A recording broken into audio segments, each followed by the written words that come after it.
1. All right, good afternoon, everybody. Here's to a snowy Thursday. Here with Josh and Paul and a good friend, Andy Slavitt. Andy, you maybe remember, he ran CMS. They run Medicare and Medicaid under the Obama administration.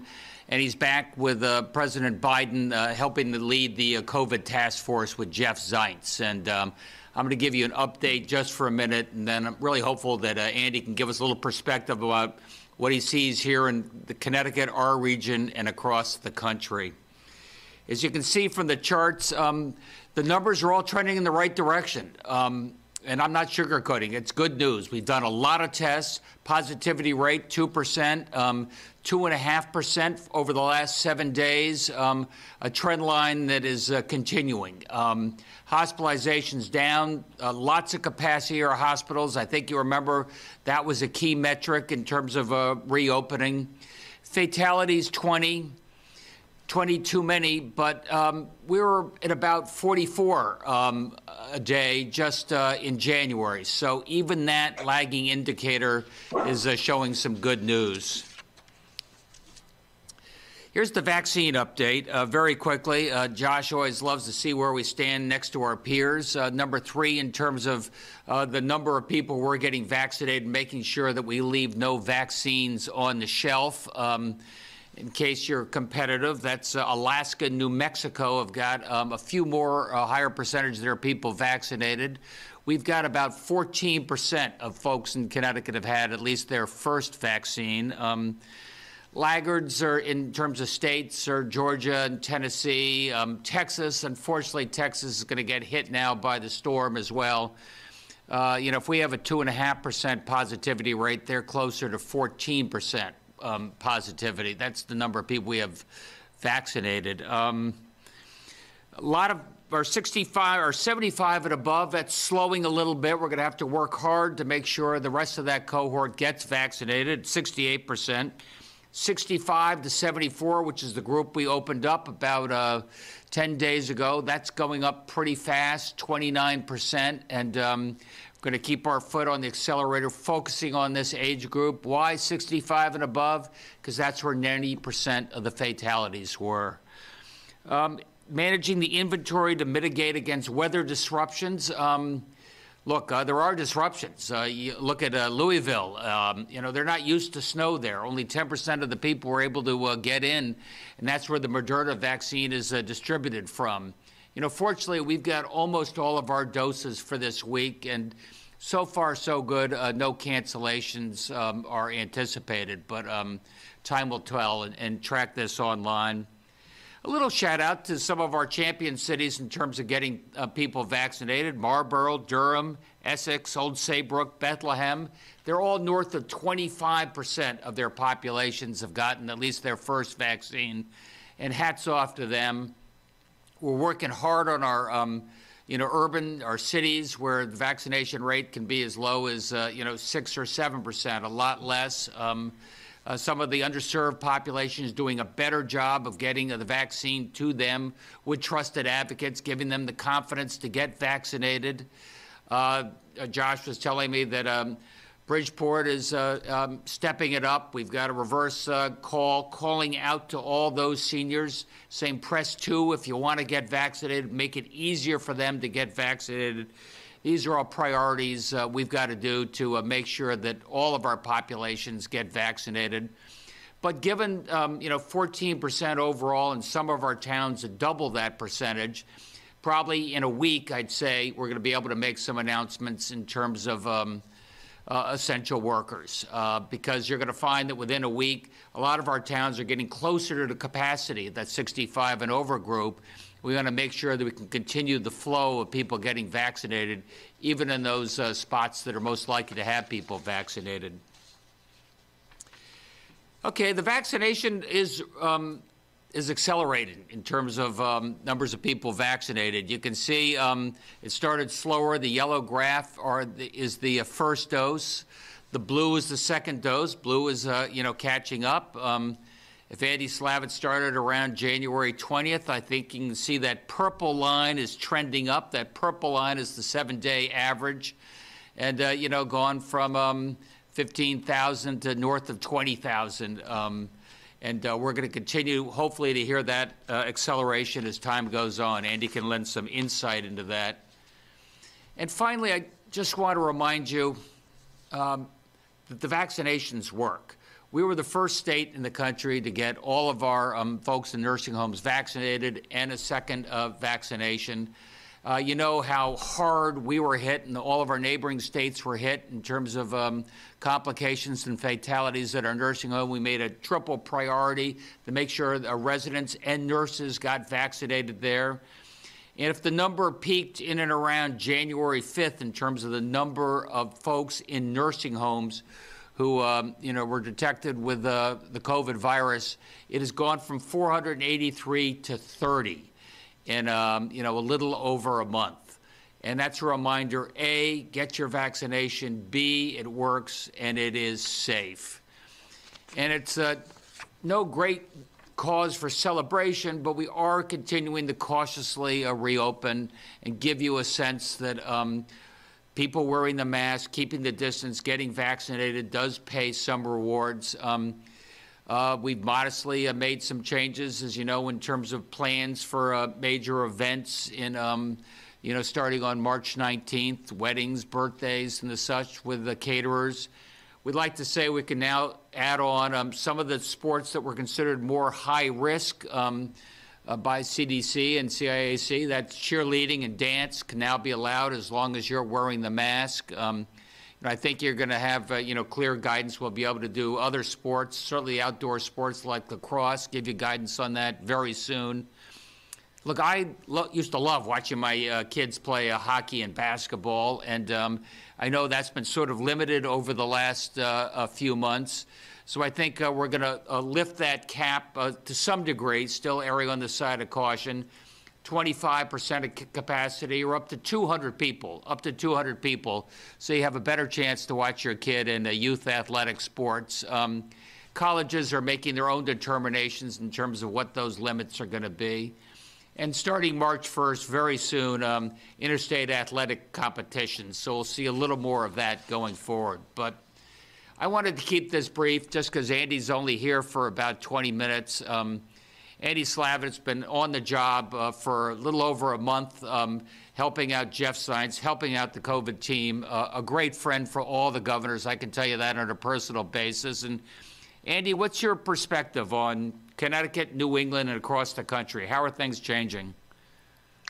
Well, thank you, Governor, and thank you for having me here. And look, I would say that while I know you're not celebrating, I do need the people in the state to know what a really remarkable job Connecticut's doing, you and your team, and the many people who have been part of this vaccination program. I recognize everybody is impatient. This could not go fast enough.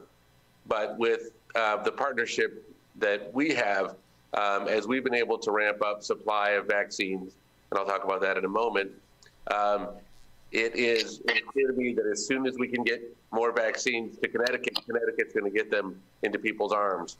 You know, my philosophy here is pretty simple: more, better, faster.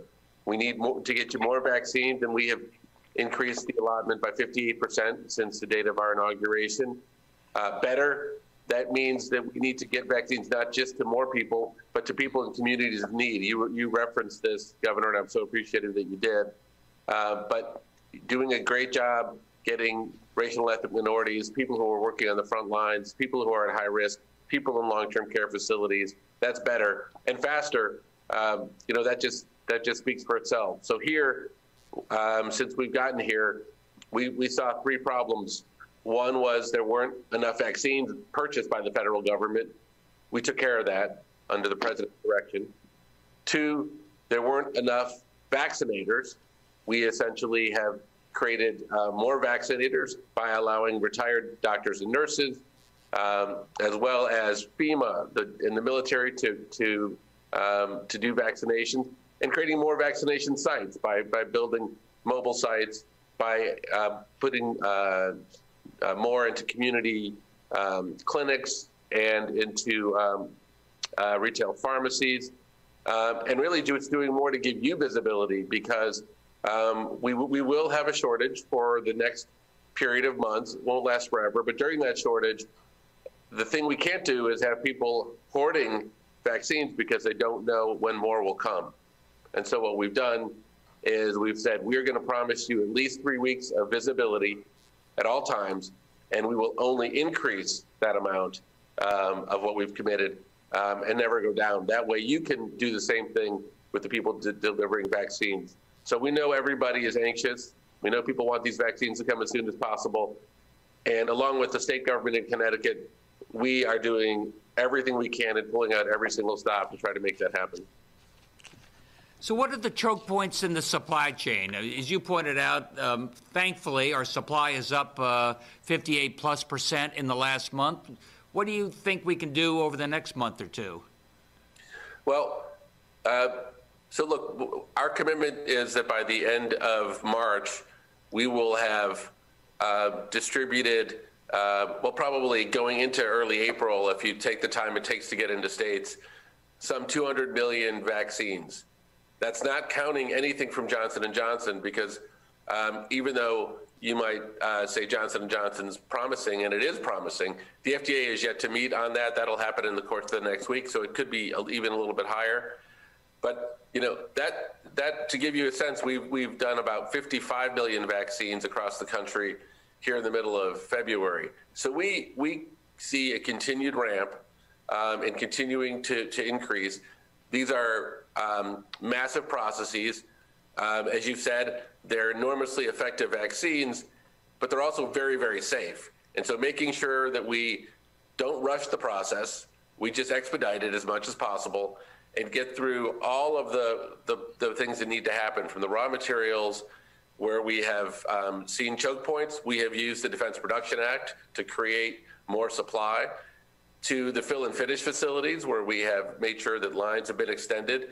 And then we, of course, have FedEx and UPS, who are doing a great job getting the vaccines out to states and out to sites. And so each of these things has allowed us to accelerate. When I got here, we thought we would get vaccines out to the public by the end of September. We've since pulled that up to the end of July. And if Johnson & Johnson's approved and more things go our way, maybe we pull that up further. But we also know that surprises happen if we know anything about this virus, whether it's the bad weather this week, whether it's new cases, and despite the reduction in cases that we've seen in Connecticut and other places, we shouldn't take too much solace yet. And so we are trying to be prepared for surprises. We're trying to underpromise and make sure to meet our commitments to you so that you can meet them in the state. And Andy, last question, since I know your time is tight. In terms of surprises, how worried should we be about UK and South African variants? So I think we should be short-term worried, long-term not so worried. By short-term worried, I mean we shouldn't take too much comfort that we're out of the woods because we see cases dropping. What happens with these variants is that they tend to grow before you can see how fast they're growing, because it starts from a very low number. If you put that graph back up of cases, you wouldn't see how quickly the cases might be growing. So what I urge people is, no matter what you're allowed to do, no matter what the governor and the team and the health commissioner say are allowable, continue to be cautious. Just because you can put 200 people in a room doesn't mean you need to put 200 people in a room. So continue to exercise caution, because we know that these things grow before we can see them. In terms of longer term, I feel quite confident that the vaccines we have are either set up today to address and meet these variants and defeat them, or in the cases where they are challenged, the pharma companies and the researchers and the scientists all know, that believe and tell me that they can be continuously updated. So there will be mutants, there will be variants, there are always curveballs coming with this pandemic, but science can beat them. They do need our help. We do need to continue, all of us, to stay vigilant until this thing gets defeated. I love seeing the 2% positive number in Connecticut. Not just you, Governor, but the entire state should be commended for that. That's an incredible achievement. Well, thank you, Andy. And I got to tell you, it's great having a strong partner in the federal government as we wade through this. I see a light at the end of the tunnel. Now go tell Pfizer to produce more vaccines, will you? Thanks for your time here. Thank you. And I just also would go back at you, the same thing, the relationship and the ability for us to reach each other. If you've got a problem, if you've got a challenge, 24/7, that's the most important thing. And so we're very appreciative of that, Governor. See you soon, Andy. Thanks. Take care. News 8. Governor, we've seen a lot of weather problems this week here in Connecticut, but across the country, which I know affects vaccines. What do people do if they are in line to get the second shot and it gets delayed by a truck? The weather and the truck gets held up. We found a little bit of that in the last storm. I'll pass this to Josh, but he's given me some assurances that almost all of our doses for this week have arrived, so we don't anticipate any big delays, but there may be some small delays. Josh? Yeah, our team at DPH has been tracking all of our shipments to all of our providers in Connecticut incredibly closely over the last several days. For the deliveries we're expecting this week, we've gotten most of them on the ground in Connecticut, so that's great news. We've gotten over 90,000 of the roughly 100,000 first and second doses delivered. Some may be delayed, as the governor mentioned. McKesson, who is the distributor for the Moderna vaccine, they're having significant challenges at their distribution plant in Louisville. Many states are dealing with significant impacts. Ours are fortunately more limited. We got most of our doses on the ground. And we're working with our providers where necessary to move vaccine around the state. We've talked before about our inventory management and the partnership we have with our providers, who are so great at working together to loan doses from site to site as needed to try to avoid cancellations. And we've been working with a number of providers who've been impacted by those delays to help move doses around to them and make sure appointments don't get canceled. And that's our goal. And so far, we think we're doing very well there. Thank you. Fox 61. Hi, Governor. Could you just please clarify regarding youth sports, what will be changing on March 1st? And then what should we expect to hear more about again in the coming days? First of all, interstate competition will be allowed again. We had tried to limit that before because you had different infection rates across the region. But more importantly, friends and family can now go see a kid in youth sports, play hockey or basketball, up to 200 people in that facility, and a few more sports. Cheerleading, dance, for starters, are now available. Okay, and then so far we've heard about venues and now youth sports. Anything else we should expect in terms of restrictions being loosened in the coming weeks? Maybe anything regarding dining? I can tell you that Paul is working with the other chiefs of staff. We're thinking about travel restrictions. Those were put in place back when different parts of the country had very different infection rates. We tried to have a regional strategy, so we're taking a look at that. That'll probably be something discussed next week. Thank you. Channel 3 Eyewitness News. Yes, Governor. President Biden said this week that the vaccine would be widely available by July to most Americans. Others, like Dr. Fauci, Dr. Gottlieb, they think it might be sooner. And considering how Connecticut has been leading the nation, when do you think it would be widely available here?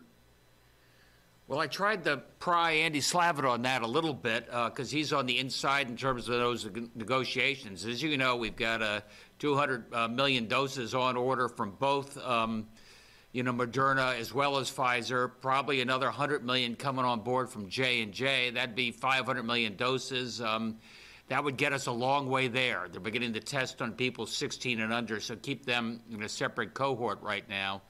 I think we're going to be constrained, Matthew. I think I'll be constrained probably for another 6 weeks, 2 months. I'm hoping we get to some equilibrium then, but let's see. And Mr. Slavitt did talk about some of the problems that he inherited when he took over with the Biden administration, saying that there was not enough vaccine, not enough administrators, and not enough sites. Here in Connecticut, we've seen there has not been enough vaccine to meet the demand. But have we had issues with the administrators or sites? Have there been anything that have been a roadblock for us? You know, we're setting up our sites now. We're working with FEMA and the Guard to help augment what we got to do. But our problem has not been the ability to get the vaccine distributed. We had an issue with getting more vaccines. And as you can see, the number of vaccines we have gotten and the rest of the country has gotten is up dramatically over the last month. But put your foot on the accelerator, guys. We need more, and people are ready to get vaccinated. And my final one here, the 75 and older demographic, 68% have been vaccinated. And you kind of mentioned that this is a point of concern for you. Is there an access issue with this group, or is it a confidence issue? I don't think so. I just think that in each of these cohorts or demographics, you have all the folks who are ready to get vaccinated, hitting the ground anxious. And then the latter group, probably a little more hesitant, a little tougher to reach, don't feel quite the urgency. But from my point of view and from our team's point of view, we're going to still reach out to those 75 and above. They are the most at risk, and do what we can to make it easier for them to get vaccinated. NBC Connecticut. Good afternoon. You said we're pretty good. We've got most of our doses for this week, but I'm wondering, given the significant challenges you noted in Louisville, is the expectation that there could be an impact with the doses we're expecting next week? We feeling okay, Josh? It's a great question. The short answer is we don't know yet. We're watching it very carefully. We are concerned, both because of the McKesson distribution site, as well as our Pfizer doses come out of Michigan, which is also dealing with a lot of severe weather. So we're going to be watching that very closely. So far, no indications of delays for next week. What do you have put in place in case that were to come to fruition? Well, you know, we'll cross that bridge when we get there. If we don't get doses, we don't get doses, and we'll have to work with providers to try to reschedule, as you know, many other states around the country are doing right now, who weren't as fortunate this week as we were. Okay. You've indicated in the last week or so that those with comorbidities may be included in the next vaccination group. And since then, we've gotten daily phone calls from people with questions about how they have to register. Will they need a doctor's note for proof? I know when you were asked about that last week, you said doctors would be reaching out to these folks who have underlying illnesses. But can you just kind of go over that again, just because they're obviously very anxious to get their appointments made? Yeah, no, I would be too, Kristen. What I can tell you is go to the CDC website. They have a very clear list of, quote, comorbidities, which should be prioritized alongside the essential workers. We're going to work off of that CDC list. And, you know, Josh and Deirdre and I are going to roll out exactly how you'll be contacted, you know, early next week. Okay, and lastly, a quick budget question for you, Governor. You talked about the budget being all about priorities during the pandemic. Can you explain a bit of the rationale behind cutting funding to the diaper bank at a time when so many people are struggling? I got to tell you, Kristen, I don't know about that, so let me take a look at it. You know, maybe there's some CARES Act money that supplements, but I just can't speak to that. Okay, well, we'll circle back around with you. No. Thank you for reminding me. WTIC 1080 News. Hi. What else have we learned about the South African variants? There was the one case, the person exposed in Connecticut, then shipped to New York for some other procedures. Any more details on that, and any other cases here? Want to take that, Josh? I don't have any additional details on that case at this time. No other cases to report. The good news is there are no other cases to report, but we are testing. It's a complicated test, genomic testing, but we'll have probably better information, another round of testing by next week. And something completely different.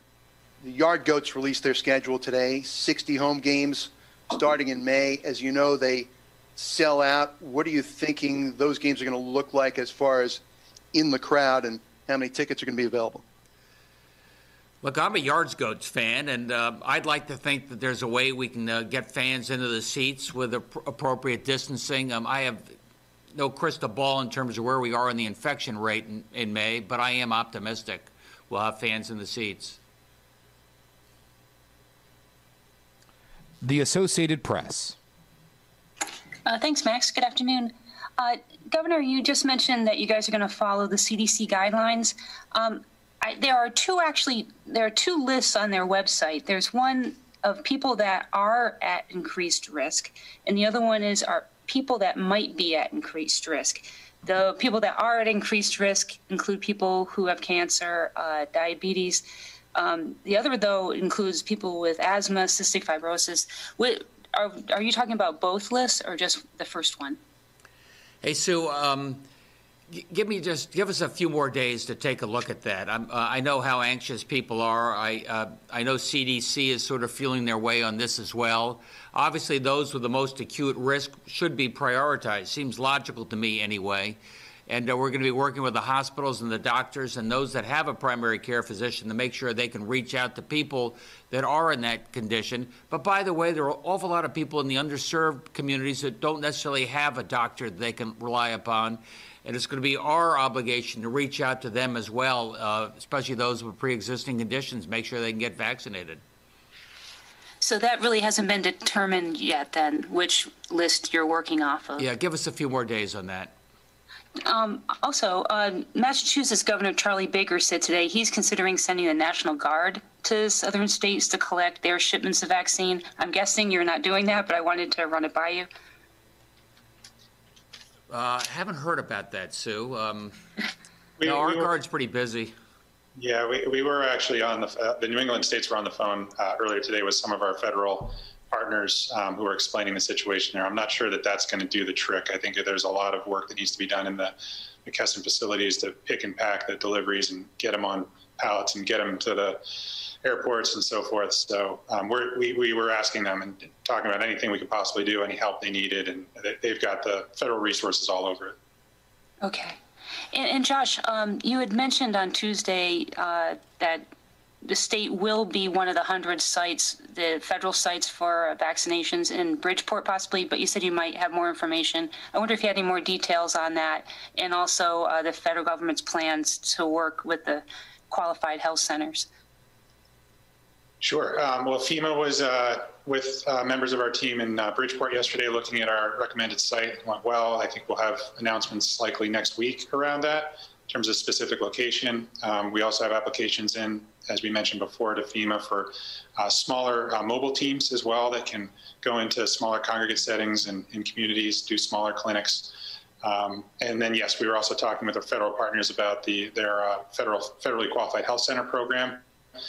We've actually been distributing vaccine to our federally qualified health centers since the beginning for about 2 months now. So this will be an additional vaccine coming directly into them, which is great. And we'll be working together with our federal and local partners to make sure we're getting that out to the community as quickly as possible. Great. Yeah, I just wanted to double check that. So that will be extra vaccine. That won't count toward our regular shipments. That's correct. Okay, great. Thanks so much. Thank you. The Waterbury Republican American. You got me? We got you.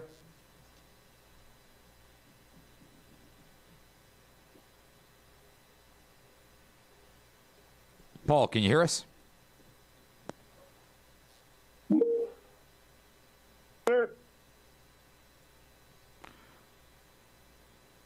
Paul, we will come back to you.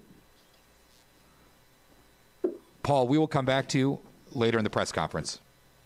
Hearst, Connecticut Media. Hi, Governor.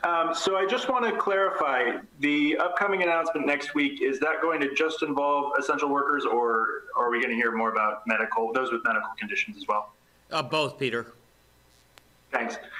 And then are volunteers at vaccination sites being prioritized in any way for the vaccine? So specifically the people who are like registering people for the vaccine as they drive up or checking people in? Do you know that, Josh? Yes. People who are doing vaccinations, working vaccination sites, were eligible as part of Phase 1A. So specifically the volunteers through... Yes. Gotcha. And then Are there any additional workers in phase 1B that the state's adding that normally would have been in 1C? I don't think so. I think we're tracking pretty close with what the CDC is recommending. All right, thank you. CT News Junkie. Governor, last year you issued an executive order suspending referendum votes on municipal budgets. Has that expired or is that still active? I can't tell you whether it's expired, but I am told there may be a request for a referendum coming up, and Ball has said if it is requested, we'll be able to follow through with an executive order allowing them to do that referendum. As it deals with all of our executive orders, we always work with those entities that are most greatly impacted. In this case, it would be the municipalities and such. So upon receiving an official request from either municipalities or the groups of municipalities or association of municipalities and such, as it deals with this, we will look at it. Currently, the executive order that you mentioned is not current. It was only for that specific situation of referendums at that time, which was last year. But upon receiving a request, we will review it accordingly and take action if it's needed. Okay. Some town officials have told me that they would like to allow residents to be able to cast absentee ballots in referendum votes. So why weren't those included in the original executive order that allowed absentee ballots in general and special elections? Keep going, Paul. Thanks, Governor. As I said, it was dealing with specific requests. So if there is a request in terms of utilizing absentee ballots as it deals with referendums, we look forward to those towns submitting a request directly to our office for the review of our legal counsel, and we'll work with the municipalities on those requests. Well, I talked to town leaders today who said that they've been asking this question for 6 months. And some of them said, even if you were to give them the green light right now, there wouldn't be time to implement it in the time they have left before their referendum votes. So I wonder if you might respond. What do you say to these town leaders who say that they have been trying to get guidance on this issue? I will confirm with our staff on that. I know I haven't received anything. As you know, before the governor makes his final approval of executive orders, it passes my desk as well. So what I will say to that is that we'll, as soon after this press conference, I'll be following up with my staff accordingly. But I know that there's no executive order that we currently have in the books at this time. So what was the thinking on allowing absentee voters or absentee ballots for this one group, this special election, general election group, but not for referendums? Why was that call made? As I've stated, Hugh, every time we do anything is working with those local municipalities and such. So I can't go into every specific referendum situation and what occurred in the past. Each of them were individualized. But I can say overall, when it comes to how we approach our executive order power and the authority, is working with those constituencies thoroughly and making sure that we do thorough reviews of whether or not their requests are valid before the governor puts his signature on it. Okay. Governor, I wonder if you might weigh in on the controversy in New York right now. Your friend Governor Cuomo, it seems like the legislature is considering revoking his emergency authority as a result of some nursing home numbers. What's your take on all that? Look, my take is that, Andrew Cuomo and my neighboring governors have been great partners. This has been going on for about a year, Hugh. And, early on we were comparing notes because we had to, figure things out in many cases on our own. You mentioned nursing homes. If somebody is in a nursing home and then goes to a hospital and dies of COVID-related, is that a nursing home or a hospital fatality? I think you have 50 governors, each of whom handled that in slightly different ways. But, Andrew Cuomo, in this case, has been a good partner for the state of Connecticut, and we worked through a lot of things together over the last year. All right, thanks. Thanks. The Waterbury Republican American. Okay, I think I got it now.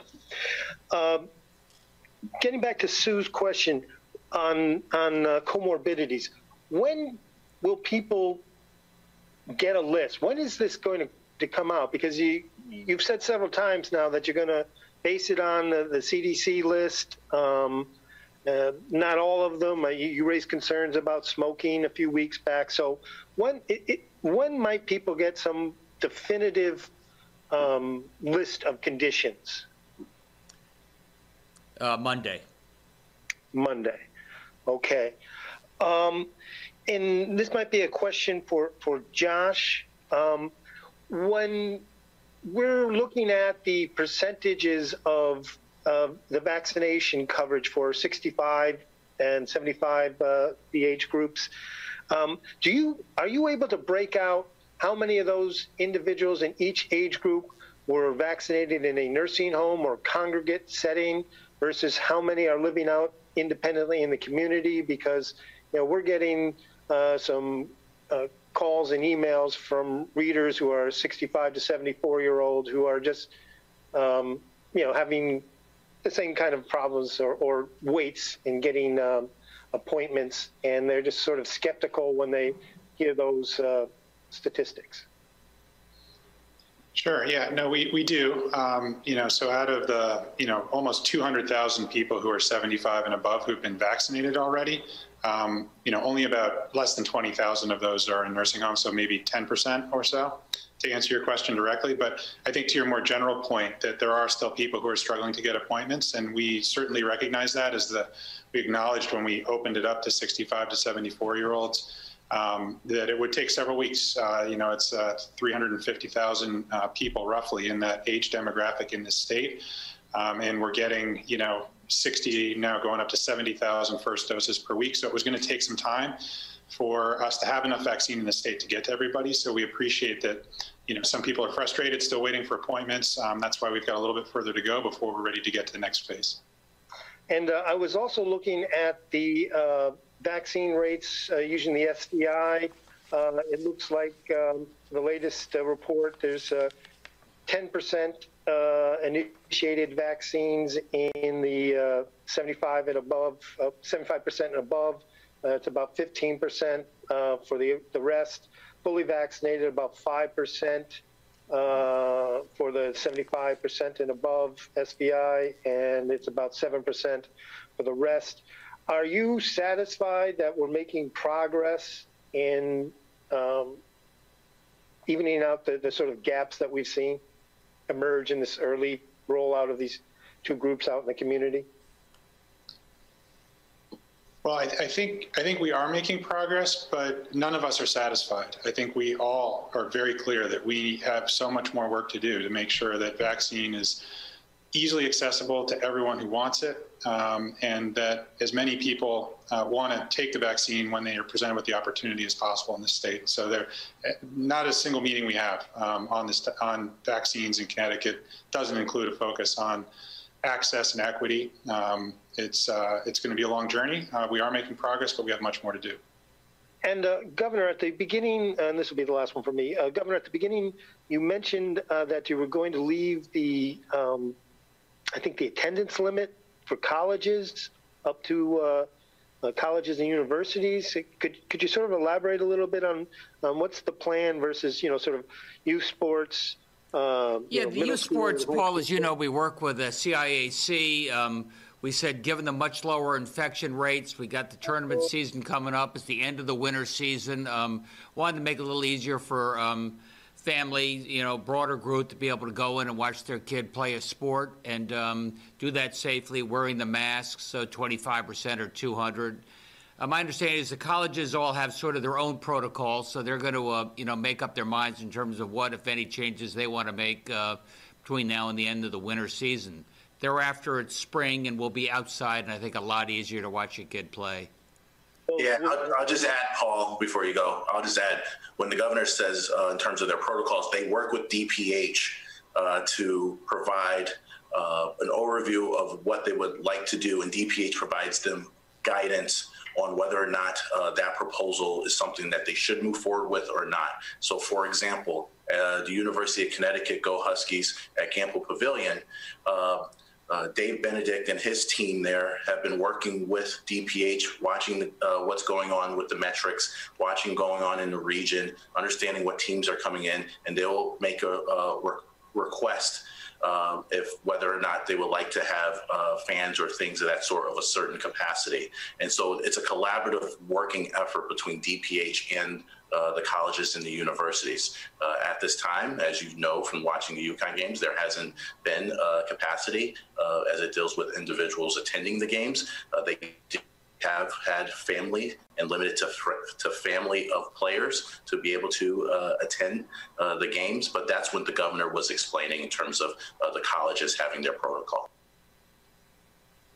Okay, so there won't be a difference between private colleges and public colleges. It's not going to be a standard for UConn and the 4 regional universities?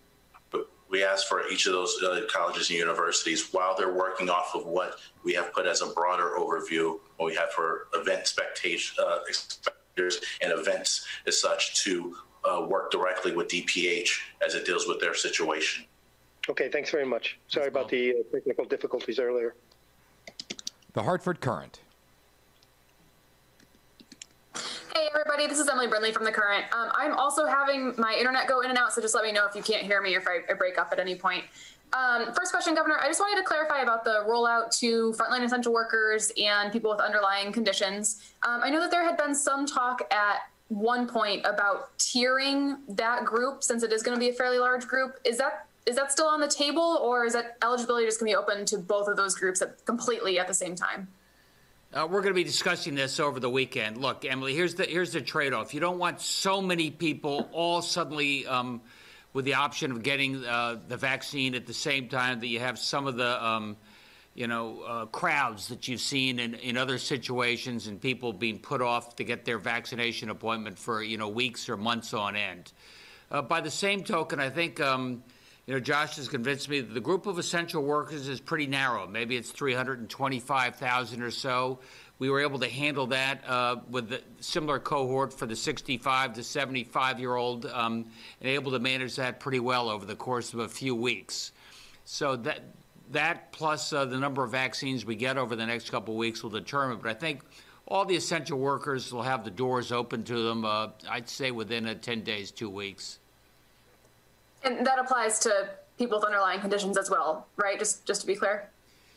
For the people with underlying conditions, we were talking about, perhaps doctors reaching out to those who have the most severe conditions. But let me get back to you with more clarity on that first thing next week. Okay, and then the other thing I wanted to ask about is just kind of more generally speaking, as the state expands to more and more people, it seems like automatically some focus would shift away from residents who are 75 plus to the people who are still the most vulnerable. So is that kind of what's happening right now? Like is the focus shifting away from the 32% of 75 plus year olds who are still out there? And can you talk a little bit in general about how the state is still making sure that those people are a priority?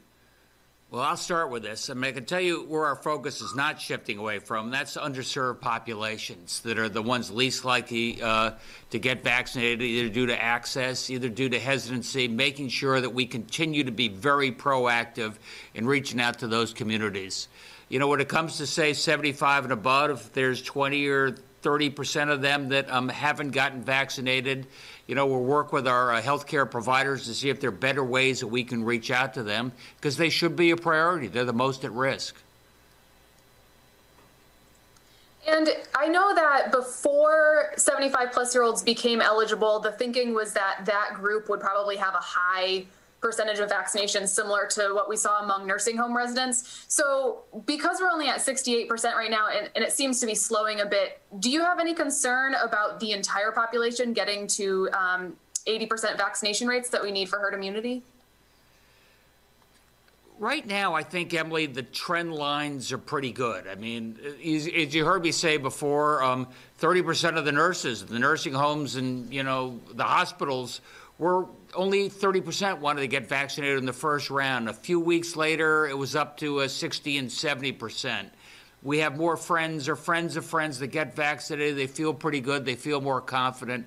So I think that'll be true of those communities, underserved communities, and even the over 75-year-olds. I think time will cure some of this. All right. Thank you, Governor. Appreciate it. Thanks. Connecticut Public Media.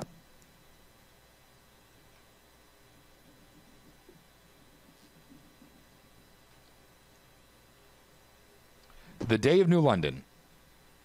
Hi, Governor. You had mentioned at the beginning that there was this reverse call going out in Bridgeport where you could, press 2 to set up an appointment.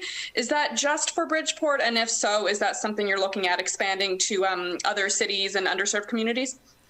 Sounds good to me, but take it, Josh. Yeah, no, many communities around the state are doing similar things, whether it's through their local health department, who've been doing such amazing work across the state. Many of the municipalities are jumping in there. We have senior centers. We have federally qualified health centers have been doing outbound phone banking like that. So there's an incredible set of activities going on across the state, a lot of creativity, a lot of very strong outreach, not just in Bridgeport, really across the state. And then we just heard Andy Slavitt say, we shouldn't be taking too much comfort that we're out of the woods because we see cases dropping, and just because you can put 200 people in a room doesn't mean you need to put 200 people in a room. So, Governor, when you're, talking about, easing some of these restrictions in different ways, why now as opposed to kind of waiting to see cases continue dropping, and are you worried about the message that this sends? No, I think it's the right time to do it. Look, why we can wait another few weeks. I think what we've done, Erica, has been, or Emily, has been pretty cautious as we've gone through this on a careful way. And I think you've seen as we can, we started reopening on May 20th, and for the next 6 months, our infection rates went down. Then we had to ramp it up a little bit again when you had that flu season. And now they've been going down for, well over a month. And I think when you have a 2% infection rate in some of these big, hockey rinks that are a little bit like an outdoor tent type arena, probably you can have up to 200 people if they keep the distance and they're wearing their masks. So I think it's an appropriate thing to do. And if we have to change gears again, we will. But I don't think we'll have to because of the vaccinations. And then one more question on vaccinations. Can you just kind of clarify again how many doses we're getting this week, how many you expect next week and in future weeks, and then kind of how the federally qualified health center doses play into that? Why don't you take that, Josh? So just talking about first doses, we've received about 59,000 this week. We have access to 72,000 for next week. So the 22% increase that the governor mentioned at Tuesday. And then we're still waiting for clarity on how many doses will be coming on top from the federally qualified health center federal direct allocation and when that will start. Initially, we heard that might start next week. We've heard it may start the week after, so we're still waiting on some more details there. And then the second doses just follow however many first doses we got 3 or 4 weeks prior. All right, thank you, everybody. I'm getting the signal from Max, and a special thanks to Andy Slavitt. I think it gives you a little bit of perspective on the nature of the relationships, the federal relationship, the state relationship, how we work with our hospitals, how we work with our frontline responders, and that's how we're getting through this together. So far, the trend lines are all going in the right direction in Connecticut and throughout most of the rest of the country as well. I think that gives us opportunity to cautiously reopen. I use the word cautiously. We'll know a lot more in 3 weeks than we know today, but we're doing a lot better than we were 3 weeks ago.